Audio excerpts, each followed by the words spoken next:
Now, in this story, Jesus ministers in Capernaum. He went from Nazareth to Capernaum in Galilee, and he was teaching on the Sabbath day, and his teaching had authority, and the people were amazed because it had authority.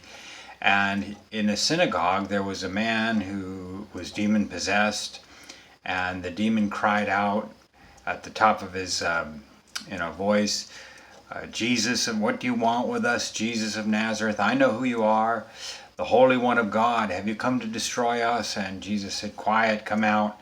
And the demon threw the man down and came out without injuring him. And the people were amazed. They said, what is this teaching with authority? He commands evil spirits and they obey him. And the word about Jesus spread through the area. And Jesus went from the synagogue to the home of Simon Peter. Now Simon's mother-in-law was suffering from a high fever, and they asked Jesus to help her. So Jesus leans over and he speaks to the fever, and it leaves her, and she gets up and begins to wait on them.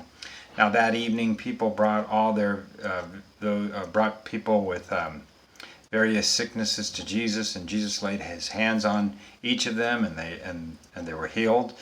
And many demons came out of many people, and as the demons came out, they would say, Jesus, Son of the Most High God. But Jesus rebuked them, and he would not let them speak, for they knew that he was the Christ. Now that was at sunset, and then at daybreak Jesus went off to a solitary place, and the people went out to try to find him. And when they came to him, they tried to prevent him from leaving their area.